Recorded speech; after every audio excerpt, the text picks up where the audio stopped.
have a chuckle inside me, so I'm going to share it so that all of you can feel the joy. But somebody texted me and said, if we're going to have to account for the differences between you and Mark Thalman, if you're in the same contemporary group, there's a lot of differences. One being the speed at which both of you speak, and the other one being the height at the podium, because apparently when I stand back here, all you see is a floating head. So I thought that was really good. I'm honored to wrap up the agenda today for so many of you. We've had an incredible agenda, and I'm so grateful to all the speakers that came and contributed to this. Steve, you kind of set this tone up so well during this session, taking us back through some of the history of BIF. I've been at the Canadian Angus Association as the Director of Science and Technology for the last 14 years, and this is my 14th BIF. So not to age me, but it's really incredible to see how the discussions have evolved.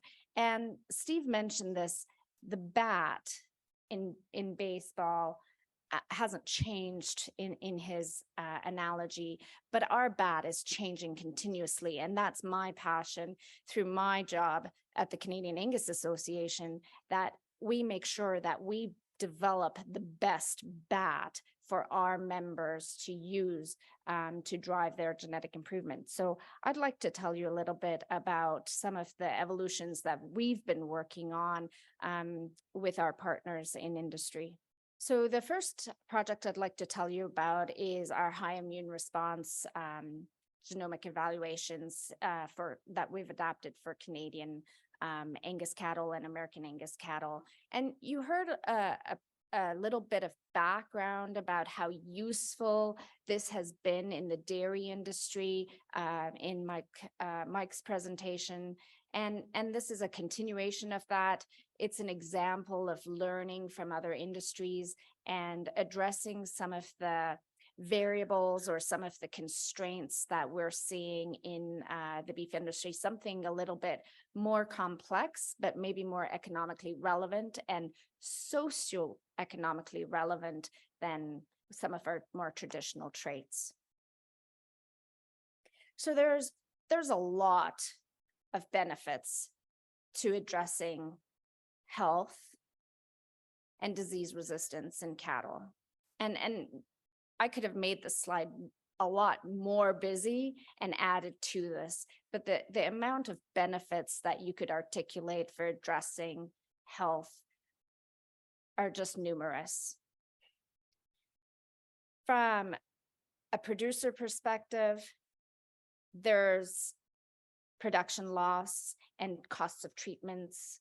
And Amafra did a great study where they estimated that's about 7% of your production costs, just in terms of treatments for disease.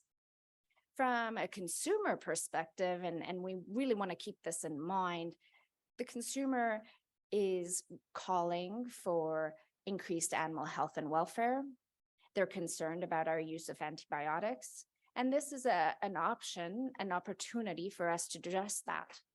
And then if anybody's been impacted by a disease outbreak, we've had a couple in my history in the beef industry, that's significant. And that impacts the entire production chain. From a feedlot perspective, the impact of disease, it's economically significant. And one of the things we'd like to show you in this slide is the majority of that impact comes from respiratory disease, BRD, pneumonia, and the costs of treatment and the costs of these diseases are increasing. If you look at the bar graphs, their estimates from 2011 and 1999, and they show you that the cost of these impacts are also increasing. So here's an opportunity for us. We all believe in genetic improvement, and I think genetic improvement is a great solution to address some of the constraints that we face. because inputs aren't always practical, they're always expensive, and they're not always available. So what are the challenges when it comes to being able to develop a genetic improvement tool that addresses health, high immune response, or disease resistance? Well, it's a complex trait. That's the biggest thing. We've talked today about how we can use technology to help us phenotype complex traits. We talked about AI. Health is a really complex trait to articulate, to measure, and have reliable phenotypes with which to train any model. One of the opportunities that we found, though, was to use the system that Mike talked about earlier and see if we could adopt it for our population. So the high immune response technology was developed at the University of Guelph. I'm a big proponent of using solutions that are developed in Canada, Canadian solutions for Canadian issues. So I'm proud to support a local university. The great thing about this technology is that it describes both arms of the immune system. So it's a holistic technology. We're not single trait selecting, or in this case, half trait selecting.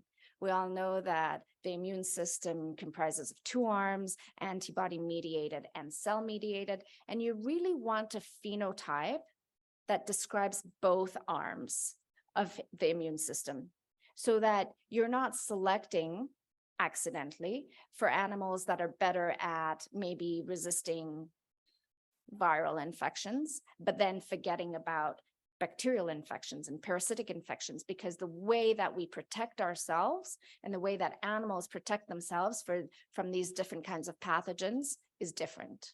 And I'll talk more about that in a bit.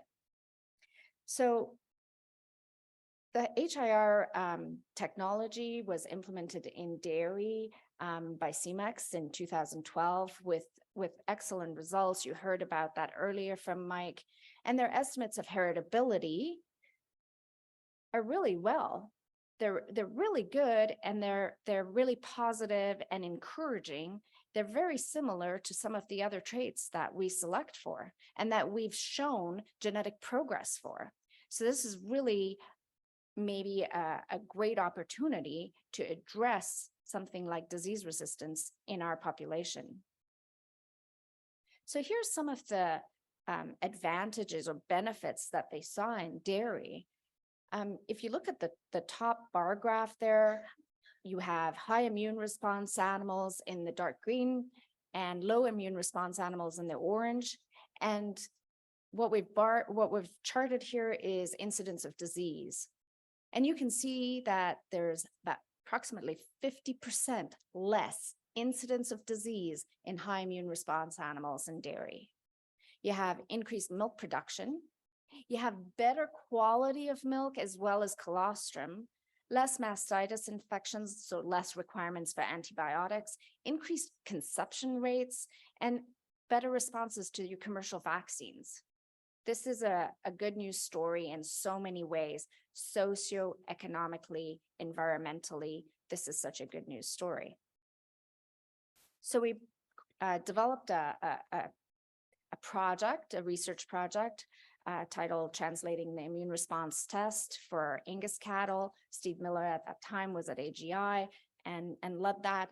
CEMEX Alliance was a partner. CEMEX Alliance is also, by the way, sponsor of this breakout session. Thank you very much, Mike. And we partnered with the University of Guelph to see if we could adopt this technology for our population. And our goal was to understand the genetic background of immune response in our population, and then to determine if it was feasible to actually use high immune response testing and the phenotypes that we were able to collect to develop a genetic evaluation for the trait for our population.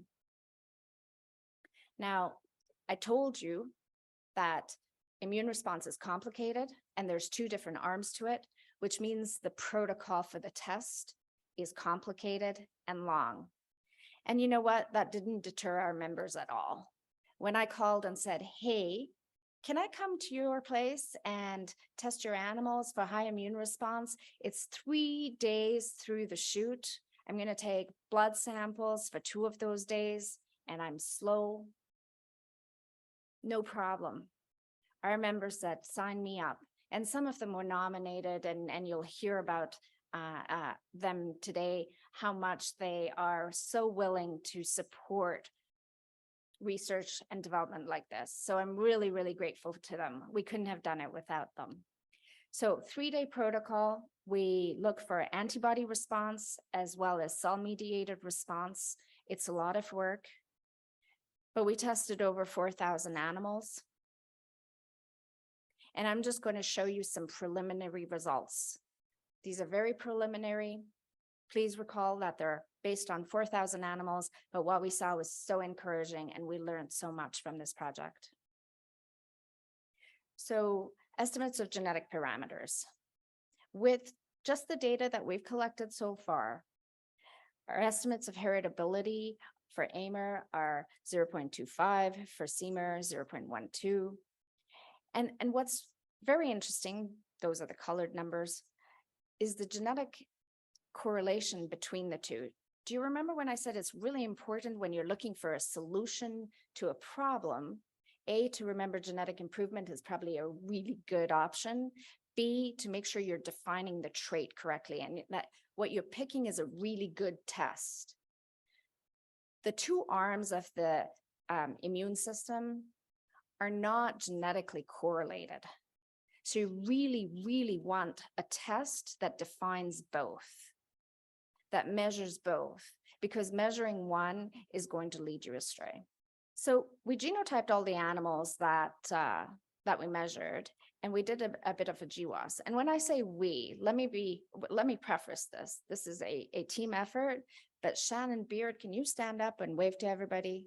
This is the PhD student that worked on this project. So when I say we, I really mean Shannon. And if you have difficult questions about this afterwards, that's the person to talk to as well. So Shannon did this GWAS for both the traits. And the things I want you to take away from here is these are polygenic traits. They're complex. I already mentioned that. There's a lot of different markers and genes associated with those markers that explain variability for these traits. Okay. The other thing to notice is where the peaks in these Manhattan plots are for both traits is different. They're being driven by different genetics.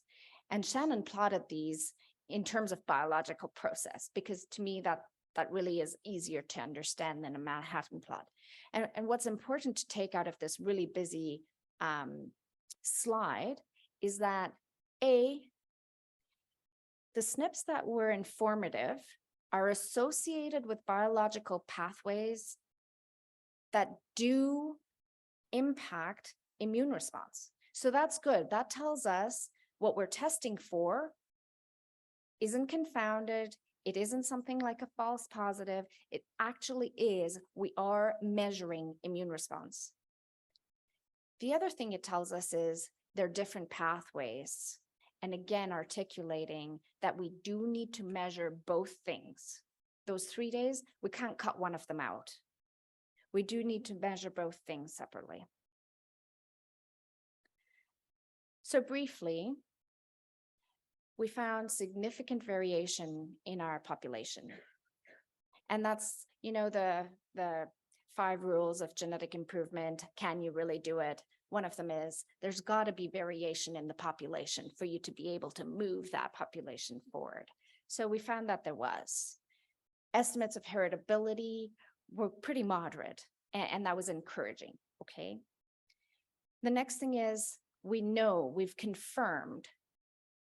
Our biggest question sometimes was, hey, can we cut some of this out? This is a really extensive protocol. No, we've answered that question. You need to measure both.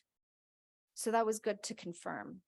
Shannon briefly looked at correlations with the traits that we regularly have a genetic evaluation for, and found that there was little or no correlation to other traits. So if we do introduce a genetic evaluation for high immune response, this is really important, where we know that there's no antagonisms that we need to manage. This is really important, and it was really insightful. We also know we're talking about a complex trait, so we've learned a lot about immune response in our populations. So we have some next steps. I told you these are preliminary results. I'm really excited to share the results of a research project, but then we need next steps, because we're not the scientists that put stuff on the shelves. We really want to bring it out to you. That's really what our directive is. So we're at the point where we're calculating research EPDs. We need to add more phenotypes and strengthen our evaluations. And then the biggest thing is we need to validate our evaluations. So we have a project in development that basically takes these research EPDs and we go into the production system and say, are these predicting health? Are these predicting health outcomes? When you look at calves from these high immune response bulls, are they healthier? Do they have less incidence of disease and death than calves from low immune response bulls? So that's where we're at with that project right now. I'm going to move on to another project really briefly. I'll keep it really brief. I'm between you and lunch. And that's talking about a project on cow longevity, functional cow longevity. Now, all of this work was done at AGI. Kelly Bertalik is here. I just saw you. There you are.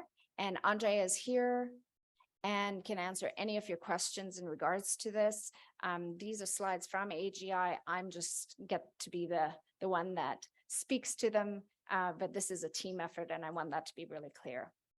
So this speaks to this idea of, Steve, you said, in the day of genotypes, with genotypes available, is all this data really good, especially if we can identify what's quality data, what's not quality data.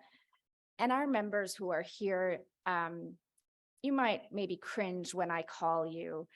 Some of them maybe think I nag a bit, but we have implemented this thing called whole herd reporting. Our performance program is voluntary, but it is, once you commit to it, like any commitment to me, there are things that you got to do, like provide whole herd data for our female inventories and a weaning weight for every calf. And this is where this becomes really important. It allows us now to develop new tools. And in this case, it's allowed us to develop a new tool for functional cow longevity. So the American Angus Association has had a program for full inventory reporting since 2014, but Canadian Angus has had it in place for a lot longer, and we merge our data for our genetic evaluations. So just to give the producers in the room an appreciation for why we need this and the value of this, what we were able to do with this data. So this all started at the University of Guelph again with a PhD student, Hinaya, and Louise is in the room as well as Steve. So you can talk to them about this paper if you have more questions.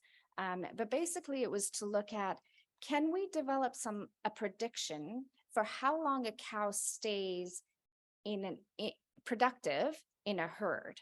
And so she did some work on that, and I'll give you a bit of background on the data that she used in this slide. But what I really want to talk to you about is our disposal codes. She used our disposal codes and grouped them into 7 different classes, reasons for that cow's disposal, and found that there's actually differences in heritability for each different class of disposal. And so we looked at that and tried to figure out, okay, how do we use this to turn back the data that members and producers provide to us and transform it into something that's useful and valuable for you to be able to drive genetic improvement.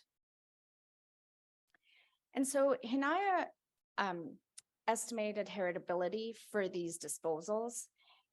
And then we went back to the table because it's really complex to be able to calculate maybe stability as an index using all of this different information. And then, is it valuable to you in this unit? And so we went back to the drawing board and said, what is the definition of functional cow longevity? Is it just her disposal code and how long, how many years she's on the operation? Or is it the number of calves that she gave you? And can we combine this information together? And so what we've done is if you plot cows, age of cows at culling, you have a graph that looks like this. And if you plot number of calves, you have exactly the inverse. There's a relationship here. And so what we've done is there's this long story about missing records and a lot of work that Hinaya did, which she has another paper about. But what we've done is developed a genetic evaluation that tells you not only the stability of a cow, how long she stays on an operation, but translated it to you to include the number of calves that she gave you while on your operation, because that truly is the value unit to producers. So the prediction is number of calves the sire's daughters are predicted to produce in her lifetime. The data uses calving as well as our cull information that we just talked about and went through. It isn't about an individual cow. It's an aggregate of a sire's daughters. So, and this is just to prevent the questions, the call that I'm going to get. My one favorite cow. No, it's about all that bulls, cows or daughters and their production and all the different environments that they're going to be in. So where are we in terms of next steps? Again, the first way to start this off is a research EPD, which we plan to release in the fall of this year. There'll be parameters around that research EPD, and then we work to incorporate the genetic evaluation into our indexes. We talked about indexes a little bit today. We touched on the importance of them. That's a lot of, I just want to give you a reflection or an appreciation of the work behind that. As we evolve our genetic evaluations, and that's really what we've been talking about the last 2.5 days, then we have to translate that, put those things back into our indexes and make sure that the units are correct for our members and that this is bringing value to you. So I hope that I'm summarizing the last 2.5 days for you in a way that sort of shows you how then we bring all this work that BIF and all of these other people do to something that you will get to see and use when you look up an animal on Animal Inquiry or when you start making your breeding selections.